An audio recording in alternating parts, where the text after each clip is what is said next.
खुलुमबाय गामियारि सोलोंसालियाव गासै बर' हारिनि रायजो राजा आइ आफा बिदा फंबाय बिब' बिनानाव आरो लोगो नोंथांमोनखौ गिबियावनो बरायग्रोना लाबाय। आसा खालामदों बयबो बे बुहुमनाङैनो साग्लोबसारनाय जि कर'ना भाइरासनि दावराव दावसियाव गासै बर' हारिनि आइ आफा बिदा फंबाय बिब' बिनानाव नोंथांमोना बयबो न'आव थानानै गोजोनै दङ आरो मोजां देहा लानानै दङ। आं बेखौ गामियारि सोलोंसालिनिफ्राय आसा फारिदों। दिनै जोङो मोनसे गोदान आयदानि सायाव जों सावरायगोन जायनाखि माने बुहुमनि खना खनला मोनफ्रोमबो जायगायाव बे जाथाया जाबाय थायो आरो जोंनि बर'फोरनि गेजेरावबो गाहायै बियो जाबाय थादों। दा बियो गोबां जाफ्लेबाय थानाय। दा बेखौ जोङो गासैया मिथिया मा खालामोब्ला जों मा जायो। दा जोङो जोंनि बर' माहारिफोरनि गेजेराव जिथुनाखि जोंनि बिरोंदामिन जायखौनाखि होनो इनफरमेशन टेक्न'लजि, बेनि बाहायनाया जोबोद खम आरो बाहायदोंब्लाबो जोङो जेबो रोङाबालासिनो जों बेखौ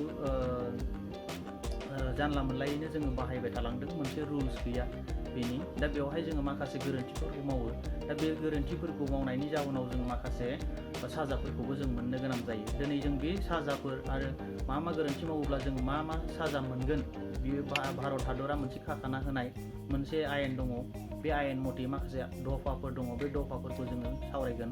मोनब्रै दफानि सायाव जों सावरायगोन। दा बे जाथायफोरनि सायावबो जोङो बे जाथायफोरखौ मावोब्ला जोङो मा माने जुरिमाना आरो साजाखौ मोननाय जायो, जों बिनि सायाव सावरायगोन। 2000 मायथाइनि नैबियो दफा मथे जोङो माखासे जों सावरायगोन। बेयो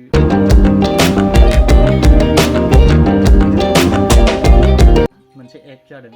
दा बेवहाय दङ गिबि दफायावनो जों मोनसे सावरायना लानो नागिरदों। बे दफायानो जाहैबाय 66A दफा, जायनाखि नांज्लायनाय आरो गाज्रि राव बाहायनाय।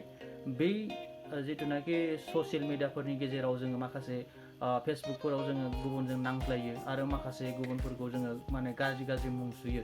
बेबायदि गाज्रि मुं सुनायाव बिथाङा जुदि नोंथांनि एगेन्स्टआव जुदि केस होयोब्ला नोंथाङा मा माने जुरिमाना आरो नोंथाङा मा भुगिनांगोन, बियो जाहैबाय नोंथाङा खमसे खम 3 बोसोरनि जेल जानांगोन, लोगोसे माखासे रांनिबो नोंथाङा जुरिमाना होनो गोनां जागोन।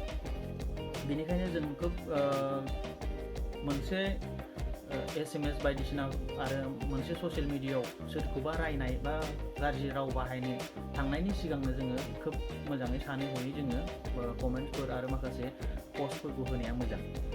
आरो नैथियाव जों फैलायबाय दफा 66E। बेयो जादों आरजाथावै एबा गनायजाथावै सावगारिफोरखौ ससियेल मिडियानि गेजेरजों जोङो गुबुननो फोसावनाय। नैबेयावहाय जों गोबां मानसियानो माखासे ससियेल मिडियाफोरनि गेजेराव फैनाय SMSफोरखौ जोङो साना हसिया नायाबालासिनो, मोजाङै फरायाबालासिनो, मोजाङै बुजियाबालासिनो गुबुननो जोङो बेखौ माने फरवार्ड खालामहरो। दा बेखौ जोङो खालामनाङा। बेनिखायनो जोङो बेखौ जुदि मावोबा आरो गोरोन्थिफोर जुदि जायोबा, बेवहाय माखासे गोरोन्थिफोरखौनो जोङो गुबुननो शेयार खालामफ्लाङोबा आरो जोङो माखासे गोरोन्थिफोरखौ बुजिखानानै जुदि मावोब्ला नोंथाङा बेवहाय 3 बोसोरनि जेल जानांगोन, लोगोसे 2 लाख रांनि जुरिमाना होनांगोन। बेखौ नोंथाङा बै जायनाखि माने बेबायदि खालामजादों बिथाङा जुदि नोंथांनि सायाव केस जाबसिनोबा नैबेयो जागोन आरो।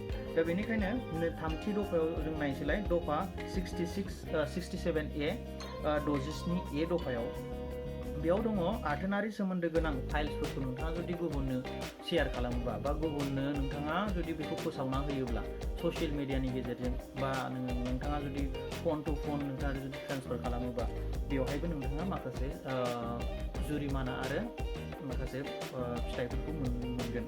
बे जाहैबाय नोंथाङा 5 बोसोरनि थाखाय जेल जानांगोन, लोगोसे 10 लाख रांनि नोंथाङा जुरिमाना होनांगोन। बेजों लोगोसे बेयो जुदि गिबि खेबनि थाखायसो बेयो बेसेबां, नोंथाङा जुदि नैथि खेबनि थाखाय जुदि बे फिन माने गोरोन्थिखौनो मावबावोब्ला नोंथाङा बेनि थाखाय 7 बोसोर जेल जानांगोन आरो लोगोसे 10 लाख रांनि नोंथाङा जुरिमाना होनांगोन।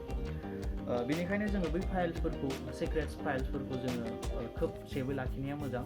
नोंथांनाव दङबाबो हायोबा बेखौ लायैआनो मोजां। दाना दङ ब्रैथि दफा हिसाबै जोङो बेखौनो लादों, बे 67A निनो 67B।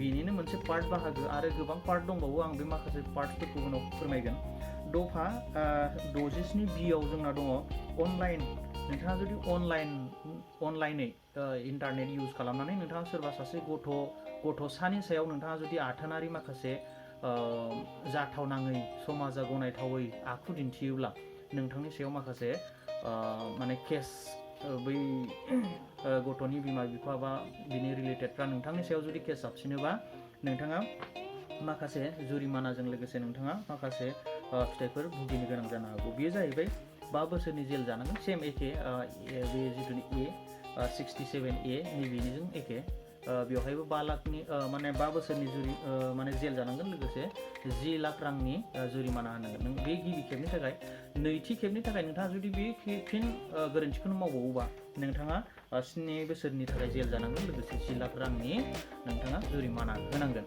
दा बेनिखायनो जोङो मोनफ्रोमबो बे दफाफोराव थानाय मोनफ्रोमबो खामानिफोरखौ बा जाथायफोरखौ बा नोङो बे मावथावनाङै खामानिफोरखौ मावैया मोजां आं जोंनि बिसेसके जोंनि बर'फोरा जोंनि बर' सुबुंफोरा आइ आफाफोरना बिदा फंबायमोना साना हवाबालासिनो जों माखासे गोरोन्थिफोरखौ मावो बेनिखायनो आं आंनि गोसोनिफ्राय बा जोंनि गामियारि सोलोंसालिनिफ्राय जों बेखौनो फोरमायनो सानदों नोंथांमोना सानै हयै गासैबो खामानिफोरखौ माव जोङो इन्टारनेटनि गेजेरै सोरखौबा जोङो रायनाय बा सोरखौबा जोङो बुंनाय बा सोरखौबा जोङो गाज्रि बाथ्रा बाहायनाय बैनिफ्रायथ' गोजानाव थाखानाया मोजां खोब जोंना फेसबुकखौ इउज खालामो खिन्थु बेवहाय इउज खालामो हिसाबै जों फेस टु फेस लोगो मोनोबा बिथांखौ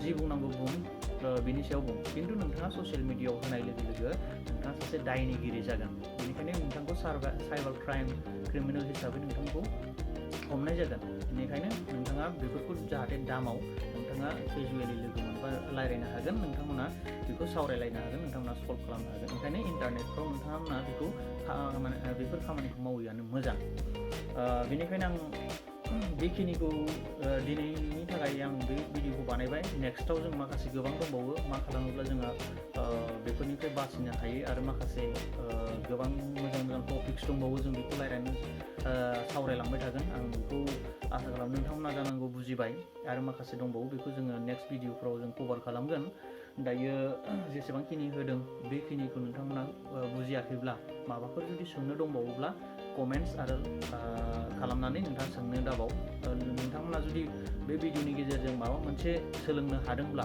नोंथांमोना लाइक खालाम भिडिअखौ लोगोसे चेनेलखौ साबस्क्राइब खालाम लोगोसे लोगोफोरनो बे भिडिअखौ फोरमाय गोजोन्थों